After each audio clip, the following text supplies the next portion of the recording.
The Drachnary Council had been in uproar for 17 standard cycles. 3 hatchlings from the royal clutch had vanished without a trace from the nesting chambers deep within the volcanic moon of Paraxis 7. Every available warrior, every tracker, every sensor array across 4 star systems had been deployed. The dragon matriarch Vylra had torn through asteroid fields and reduced abandoned stations to molten slag in her desperate search. Dragons did not lose their young. It was unthinkable, impossible. Yet the hatchlings, each no larger than a human child, with scales barely hardened and wings too small for atmospheric flight, had disappeared as if swallowed by the void itself. Vylra's roar could be heard across subspace channels, a mother's anguish that made even the hardened mercenaries of the Outer Rim pause in respect.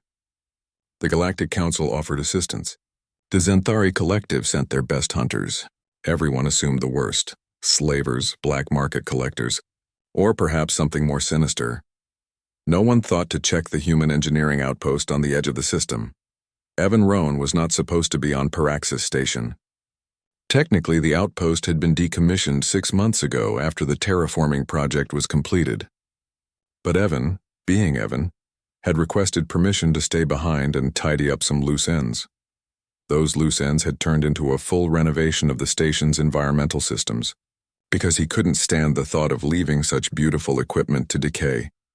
He worked alone, which suited him fine. Humans were still relatively new to the galactic community, only 70 years since first contact, and Evan preferred the company of machines to the judgmental stares of species who considered humanity little more than aggressive, short-lived primates who'd stumbled into faster-than-light travel. It was during one of his routine maintenance checks in the lower cargo bay that he first heard the sound, scratching, whimpering, the kind of desperate, frightened noises that pierced straight through his engineer's focus and triggered every protective instinct his species had spent millennia honing. He found them huddled behind a stack of supply crates, scales dulled with stress, eyes wide with exhaustion and fear. 3 dragon hatchlings, no bigger than house cats, their wings trembling as they tried to make themselves smaller. Evan's first thought was not, "How did they get here?" or "Whose are these?" His first thought was, "They're cold." Dragons were supposed to thrive in heat. These 3 were shivering. Without hesitation, he stripped off his thermal jacket and wrapped it around the smallest one. The hatchling made a sound, half chirp, half purr, and immediately burrowed into the fabric. The other 2 followed, clambering over each other to press against the warmth. "Okay," Evan muttered, his mind already racing through solutions. "Okay, you're safe now. Let's get you warmed up." The station's environmental controls weren't designed for Drachnary physiology, but Evan made it work. He converted one of the storage rooms into a makeshift nest, rigging thermal generators and radiant heaters to recreate the volcanic heat the hatchlings needed. He scavenged protein synthesizers to produce something approximating their natural diet, raw metals and minerals, which the hatchlings devoured with desperate enthusiasm. But the strangest thing, the thing that made Evan question his own sanity, was their attachment to him. The hatchlings refused to settle unless he was present. They would cry out, heartbreaking, keening sounds whenever he tried to leave the room. And at night, when exhaustion finally forced him to rest, they would climb onto his chest, curling up in a pile of scales and tiny claws, their body heat syncing with his own. Evan didn't understand it. He researched what little information humanity had on Drachnary biology, but found nothing explaining this behavior. Dragons were supposed to be fierce, independent, territorial. These 3 acted like imprinted ducklings.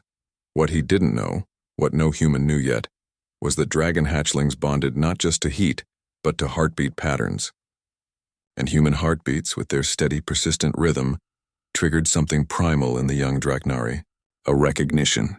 A trust humans, it seemed, had the same cardiovascular signature as ancient Drachnary nest guardians, extinct for 10,000 years. Vylra found them on the 18th cycle. Her sensor sweep of the supposedly abandoned station picked up thermal signatures that made her heart stop. 3 small, living sources of Drachnary bioenergy, clustered together in impossible proximity to a human life sign. She arrived with a full war flight, every warrior prepared for battle, for rescue, for revenge against whoever had dared take her children.